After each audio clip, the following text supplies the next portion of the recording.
Hey guys, how's it going?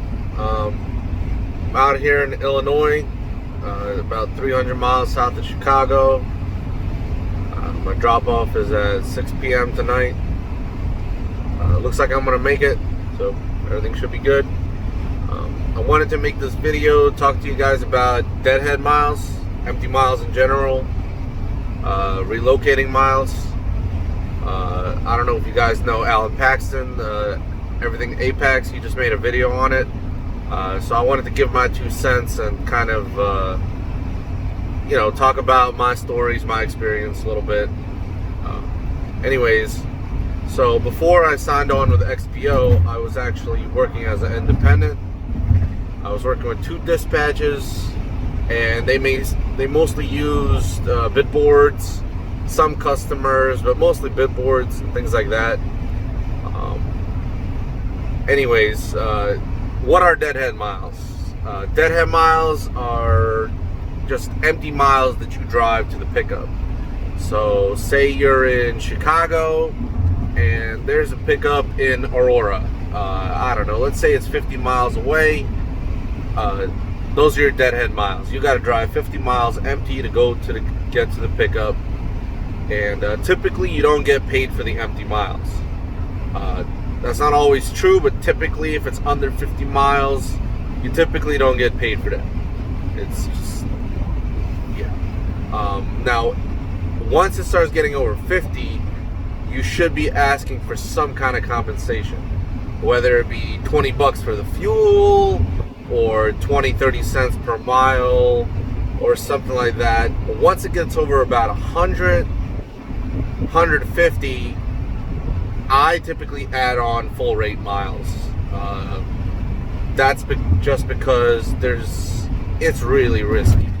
It is really risky to drive more than 100, 150 miles to a pickup. Because if that cancels, you might not get paid anything. You might get paid only the cancellation fee. And that might be 100 bucks or 75 bucks. And you just drove 300-400 miles.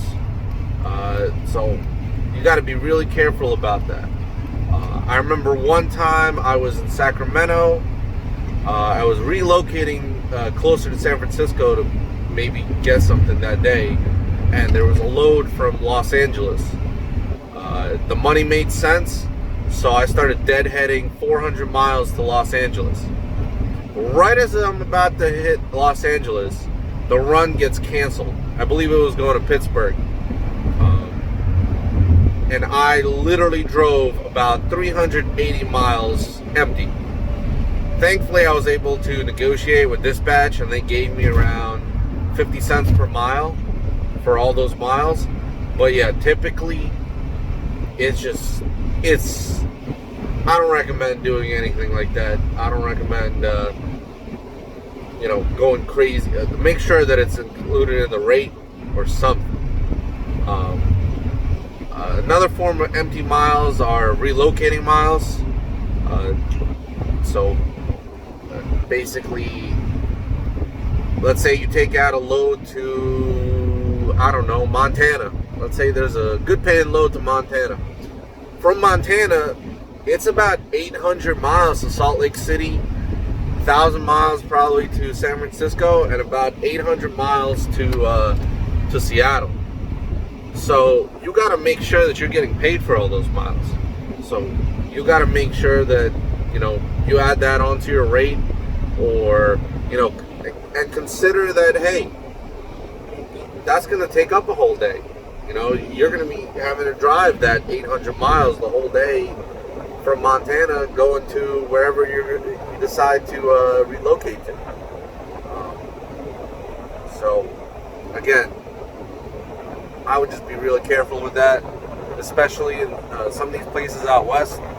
Oh man, like Seattle is just, it's a dead spot. I would not recommend going there. I've sat there for a week twice, and it sucks because the closest, if you want to relocate out of Seattle, it's 800 miles to San Francisco. So have fun. Have fun paying $100, $150 in diesel to get down there. And San Francisco is not a good spot. And the fuel in California on the West Coast, it's a little more expensive than out here in the Midwest. You got to keep that in mind. So, I just relocating kind of reminded me of one time my uncle, he took out a load to West Nebraska. And he calls me up. He's like, "Hey, where do you think I should go from here?" And I'm like, "Well, you should probably start heading, to Omaha, to Lincoln, and then, probably sit there until 5 p.m. and then, think about moving somewhere else." Typically, the way I schedule it is after 5 p.m. if I'm in a bad area, or as soon as I drop off, 7 a.m. or 6 a.m. If you have an early drop off, as soon as I drop, I'm relocating right away. I think the last time I did that, I went to Effingham, Illinois.